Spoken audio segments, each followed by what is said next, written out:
Hello, my dear friends. Good evening.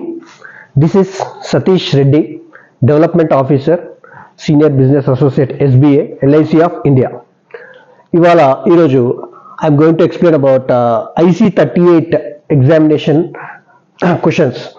అంటే rapid preparation ఇది ఇన్డెప్త్గా నేను ఎక్స్ప్లెయిన్ చేయట్లేదు, ఓన్లీ మనకి అవుట్లైన్. ఎందుకంటే మనకి IC38లో ఎగ్జామ్లో 50 మార్క్స్ ఉంటుంది. ఓకే, 50 మార్క్స్, 50 మార్కులు, 50 మార్క్స్,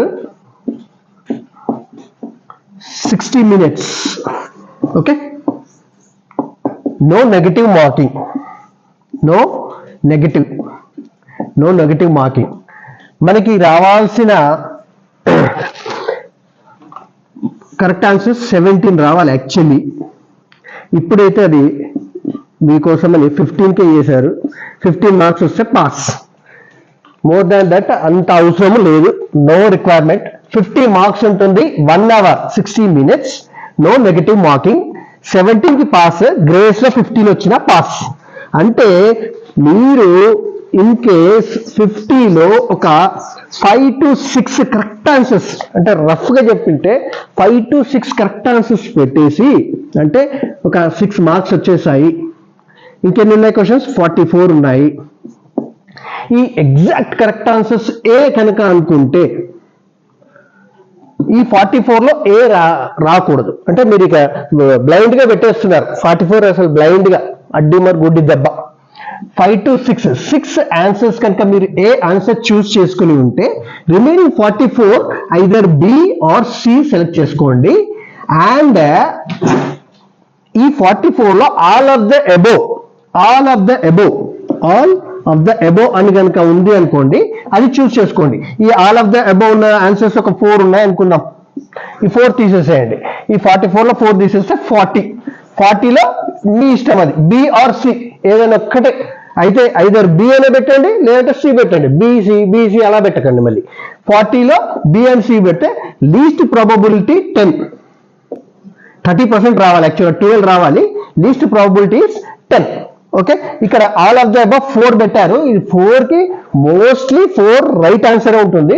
మనం రఫ్గా వేసుకుందాం, 2 పెట్టుకుందాం. ఓకే, ఇక్కడ 6, మీరు 6 కరెక్ట్ ఆన్సర్స్ చేశారు. ఆ 6లో కూడా 4 పెట్టుకుందాం, ఎందుకంటే అన్ని కరెక్ట్ రావాలనేది లేదు కదా. 4, ఇక్కడ 4 వచ్చింది, ఇక్కడ 10 వచ్చింది, ఇక్కడ 2 వచ్చింది. టోటల్ ఎంత? 10 + 4 14 + 2 16. మీరు పాస్ కంటే ఒక మార్క్ ఎక్కువ తెచ్చుకున్నట్టే. సో మీరు చేయాల్సింది ఏంటి?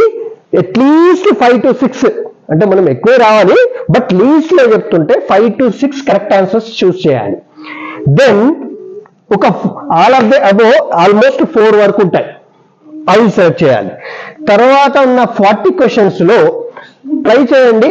లేదు, లాస్ట్ 10 minutes వరకు మనకు కౌంట్ డౌన్ చూపిస్తూ ఉంటుంది పైన, 60 minutes, 59, 58 అలా లాస్ట్ 10 minutes ఉన్నప్పుడు మీరు చేయాల్సింది ఏంటి అంటే, మీరు ఏదైతే అటెంప్ట్ చేయలేదో ఆ అటెంప్ట్ లో బి ఆర్ సి ఏదైనా ఒకటి, మీ ఫార్చ్యూన్ బియా సియా ఏదో ఒకటి డిసైడ్ చేసుకోండి, వేసుకొని అదే పెట్టేయండి. అప్పుడు మీకు ఇక్కడ నుంచి 4 మార్క్స్, ఇక్కడ నుంచి 10, ఇక్కడ నుంచి 2, 16 మార్క్స్ మాత్రం 100% వస్తాయి. డెఫినెట్ గా పాస్ అయిపోతారు. ఓకే, ఇది ఏంటంటే ఒక హింట్స్, ఇది ఒక ట్రిక్స్. ఓకే, సో ఇప్పుడు సబ్జెక్ట్కి వెళ్దాము. ఈ సబ్జెక్ట్ కూడా నేను ఇన్డెప్త్గా ఏం చెప్పాను, ఎందుకంటే మనకి ఇక్కడ డిస్టింక్షన్ రానవసరం లేదు. అండ్ 90% కానీ 100% కానీ మార్క్స్ తీసుకొస్తే మీకేమి ప్రైజ్లు ఇవ్వరు, ఆస్కర్ అవార్డులు ఇవ్వరు. ఇక్కడ కావాల్సింది జస్ట్ పాస్. ఓకే, సో సింపుల్గా మీకు ఇన్సూరెన్స్ ఇండస్ట్రీకి వెళ్తున్నారు కాబట్టి మినిమం నాలెడ్జ్ కూడా ఉండాలి. కాబట్టి ఆ నాలెడ్జ్ ఇక్కడ ఇస్తాను. And moreover examination point of వ్యూలో లాస్ట్ ఇది ఫైర్గా rapid preparation. Just on the day of examination ఈ నేను చెప్పేటువంటి ఈ 20 minutes అట్లీస్ట్ ఒక 2 to 3 times చూడండి. 100% దీని నుంచి 5 to 6 మార్క్స్ వస్తాయి. ఓకే, సో ఫస్ట్ ఇన్సూరెన్స్ అండి. First insurance. Okay, types of insurance మనకు మెయిన్గా ఉంది. టైప్స్ ఆఫ్ ఇన్సూరెన్స్ దీంట్లో తెలుసు కదా మీకు, మీరు ఇప్పుడు ఎగ్జామ్ రాస్తుంది ఒకటి life insurance. Next general insurance. Then third one is reinsurance. ఇది ఇంగ్లీష్లోనే ఈజీ ఉంటుందండి, తెలుగులో అవసరం లేదు మనకి. బై డిఫాల్ట్ మీరు ఏ రీజనల్ లాంగ్వేజ్ తీసుకున్నా ఇంగ్లీష్ కూడా డెఫినెట్ గా వస్తుంది. క్వశ్చన్ అనేది will be given in English and any regional language you have chosen. Okay, so no problem. మీకు తెలుగులో కానీ హిందీలో కానీ అది టఫ్ గా అనిపిస్తే ఇంగ్లీష్లో చూడండి. సో 2 లాంగ్వేజెస్ ఉంటాయి కాబట్టి ఇంగ్లీష్ ఈజీగా ఉంటుంది, తెలుగు గ్రాంధికం ఉంటుంది, bookish language very tough. Okay, insurance, life insurance, general insurance, reinsurance అండి. లైఫ్ అంటే ఏంటి? లివింగ్ థింగ్స్ అంటే బ్రతికున్న జీవితాలను, మనిషి జీవితాలను మాత్రమే. లివింగ్ థింగ్స్ లో కూడా మనిషి జీవితం, హ్యూమన్ బీయింగ్స్ యొక్క లైఫ్, హ్యూమన్ బీయింగ్స్. ఓకే, ఈ లైఫ్ కి ఉన్నటువంటి రిస్క్ కవర్ చేసేది మాత్రమే లైఫ్ ఇన్సూరెన్స్ అండి. అంటే రిస్క్ అంటే ఏంటి? మనం డెత్ అనేది కొద్దిగా మనకి మంచిగా అనిపించదు కాబట్టి రిస్క్ అని వాడతాము. సో రిస్క్ అంటే హ్యూమన్ బీయింగ్ కి ఉన్నటువంటి రిస్క్, డెత్ ని కవర్ చేసేదే లైఫ్ ఇన్సూరెన్స్ అండి. లైఫ్ ఇన్సూరెన్స్ లో హ్యూమన్ బీయింగ్ కి ఉన్నటువంటి రిస్క్ ని కవర్ చేస్తుంది. అంటే ఏంటి? డెత్ అయినప్పుడు ఆ డెత్ ని ఆపలేం కదా, కానీ డెత్ వల్ల కాన్సిక్వెన్సెస్ వస్తాయి. అంటే ఫైనాన్షియల్ ప్రాబ్లమ్స్, ఎకనామికల్ ప్రాబ్లమ్స్ వస్తాయి కదా, ఆ ఎకనామికల్ ప్రాబ్లమ్స్ ని సాల్వ్ చేయడానికి లైఫ్ ఇన్సూరెన్స్ యూజ్ అవుతుంది. తర్వాత general insurance, non human beings and non living things. Okay, non human, non living. ఇంత ఇండెప్త్ కూడా అవసరం లేదు, బట్ స్టార్టింగ్ అవుట్ చెప్తున్నాను. నాన్ హ్యూమన్, నాన్ లివింగ్ అంటే మనిషి జీవితం కాకుండా ఉండే జీవితాలు, అంటే వెటర్నరీ ఉండొచ్చు అలాంటివి. నాన్ లివింగ్ అంటే లివింగ్ లేనటువంటిది. నాన్ లివింగ్ అంటే ఏంటి? కార్, మొబైల్స్, ఇవన్నీ అన్నీ దీంట్లోకి వస్తాయి, నాన్ లివింగ్ లోకి వస్తాయి. తర్వాత ఇంకోటి హెల్త్ ఇన్సూరెన్స్ కూడా. అంటే చెప్పాను కదా, మరి ఇది హ్యూమన్ బీయింగ్స్ అనొచ్చాను కదా, హ్యూమన్ బీయింగ్స్ కి డెత్ రిస్క్ మాత్రమే లైఫ్ ఇన్సూరెన్స్ కవర్ చేస్తుంది. ఇది డెత్ కాదు, ఓన్లీ హెల్త్ కాబట్టి. అంటే మనకి హెల్త్ ఇన్సూరెన్స్ ఇస్తారు కదా, అంటే హాస్పిటలైజేషన్ అయినప్పుడు ఫ్రీ హెల్త్ ఇన్సూరెన్స్ కానీ, రియంబర్స్మెంట్ కానీ, క్యాష్లెస్ కానీ, ఇవన్నీ హెల్త్ ఇన్సూరెన్స్ కవర్ చేస్తుంది. ఇంకా నాన్ లివింగ్ చెప్పాం కదా, కారు మనకు మెయిన్గా ఇలాంటివి. తర్వాత నాన్ హ్యూమన్ అంటే వెటర్నరీ సంబంధించినవి, మనకి ఎడ్లు అలాంటివి. ఓకే, డాగ్స్, అవన్నీ కవర్ చేసే జనరల్ ఇన్సూరెన్స్. రీఇన్సూరెన్స్ అంటే ఏంటండి? సింపుల్. రీఇన్సూరెన్స్ అంటే మళ్ళీ ఇన్సూరెన్స్ చేయడం అంటే మనకి లైఫ్ ఇన్సూరెన్స్ చేస్తాం. మనం ఎల్ఐసి పాలసీ తీసుకున్నాం, జనరల్ గా 1 crore, 2 crores, 100 crores తీసుకున్నాం. 100 crores చేయగానే అక్కడ ఉన్నటువంటి కంపెనీ, ఎల్ఐసి కంపెనీ కూడా సమ్ రిస్క్ 100 crores తీసుకుంటుంది అంటే మీడియేటర్ గా తీసుకొని దాన్ని మళ్ళీ రీఇన్సూరెన్స్ దగ్గర ఇన్సూర్ చేస్తుంది. మళ్ళీ ఆ 100 crores కూడా ఒక కొద్ది ప్రీమియం అక్కడ కట్టేసి వాళ్ళ దగ్గర రీఇన్సూరెన్స్ చేస్తుంది. అంటే ఏదైనా క్లెయిమ్ వచ్చినప్పుడు reinsurance will take care of that.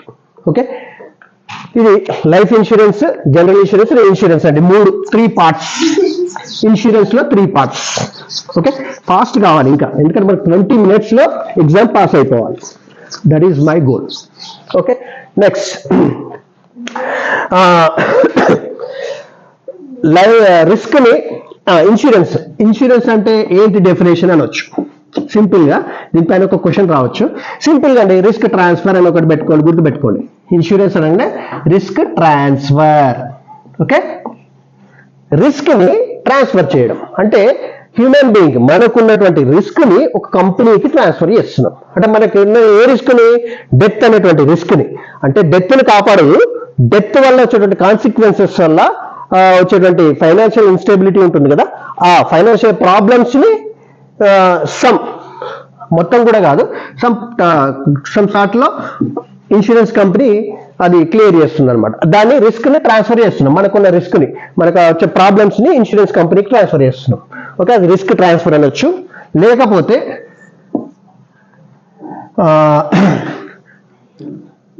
Risk of few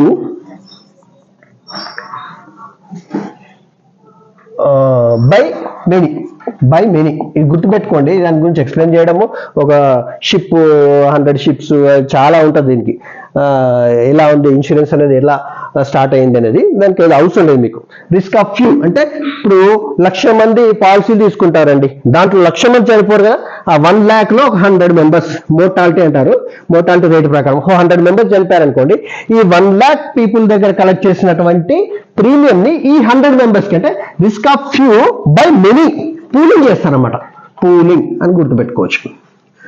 pooling of risk of few by many, many వాళ్ళు షేర్ చేసుకుంటారు, దాన్నే ఇన్సూరెన్స్ అంటారు. సింపుల్ ఇన్సూరెన్స్ రిస్క్ ట్రాన్స్ఫర్ అని రావచ్చు, risk of few by many pooling అని కూడా రావచ్చు.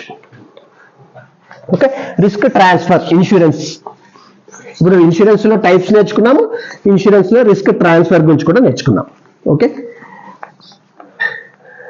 సింపుల్ గా గుర్తుపెట్టుకోండి, మనం ఇది first of all exam pass అవ్వడం మాత్రమే, ఇది తర్వాత ఇంకా నాలెడ్జ్ కోసం ఇంకా మళ్ళీ నేర్చుకోవాలి. ఇన్సూరెన్స్ సెక్టర్కి వెళ్ళినాక ఎలాంటిది ఉంటుంది, ఎలాంటి ప్రొడక్ట్స్ ఉంటాయి, అవన్నీ చాలా లెంతీ సబ్జెక్ట్, అది అవసరం లేదు అది. ఓకే, ఇంకొకపోతే మనము ఇన్సూరెన్స్ రెగ్యులేటర్స్ గురించి వస్తుందండి. Insurance regulators, insurance regulators. Insurance regulator ఎవరు? IRDA. ఇది ఇంతకు ముందు, ఇప్పుడు IRDA కూడా అంటారు, insurance regulatory development authority of India. ఇంతకుముందు only insurance regulatory development authority ఉండేది, ఆఫ్ ఇండియా అయింది. ఓకే, సో మనకి రెగ్యులేటర్స్, ప్రతిదానికి రెగ్యులేటర్స్, ఫైనాన్స్ రెగ్యులేటర్ ఉంటుంది, బ్యాంకింగ్ రెగ్యులేటర్ ఉంటుంది, తెలుసు కదా, RBI బ్యాంకింగ్ రెగ్యులేటరీ. మళ్ళీ మనకి IRDA, RBI, SEBI exchange board of India. Okay, తెలుసు కదా, షేర్స్ అవన్నీ బిజినెస్ అంతా రెగ్యులేట్ చేసేది SEBI. RBI, IRDA మనకి insurance regulatory development authority of India. Okay, IRDA దగ్గర మనకు 3 గుర్తుపెట్టుకోవాలి, ఇక్కడ చాలా ఇంపార్టెంట్ ఏంటంటే 1999 అండి. 1999లో IRDA చట్టం రాబడింది, IRDA యాక్ట్ అప్పుడు 99. తర్వాత నెక్స్ట్ ఇయర్ IRDA అనేది ఒకటి ఫామ్ చేశారు. IRDA స్టార్ట్ అయిన ఇయర్ 2000, IRDA యాక్ట్ మాత్రం 1999. ఓకే, 1999, 2000 ఆ రెండు గుర్తుపెట్టుకోవాలి. ఇంకొకటి 2014, ఇది ఇంకా ఏం క్వశ్చన్ రావట్లేదు, ఈ రెండిట్లో క్వశ్చన్ ఎక్కువగా వస్తుంది. 2014 ఏంటంటే IRDA ఐగా మార్చారు, యాడ్ చేశారు అంతే. ఓకే, 99, 2000, 2014 ఏప్రిల్లో. సో ఆ 3 గుర్తుపెట్టుకోండి, 99, 2000, 2014 IRDA. ఓకే, IRDA ఏం చేస్తుంది? ఉన్న ఇన్సూరెన్స్ కంపెనీస్ అన్ని ఉన్నాయి కదా, 24 ఇన్సూరెన్స్ కంపెనీస్ ఉన్నాయి కదా, లైఫ్ ఇన్సూరెన్స్ కంపెనీస్, వాటన్నిటిని అది రెగ్యులేట్ చేస్తుంది. అంటే లైఫ్ ఇన్సూరెన్స్ ని, జనరల్ ఇన్సూరెన్స్ ని అన్నిటిని రెగ్యులేట్ చేస్తుంది. అంటే ఇలా చేయండి, ఇది మీకు రూల్స్ రెగ్యులేషన్స్ అని రెగ్యులేట్ చేస్తుంది.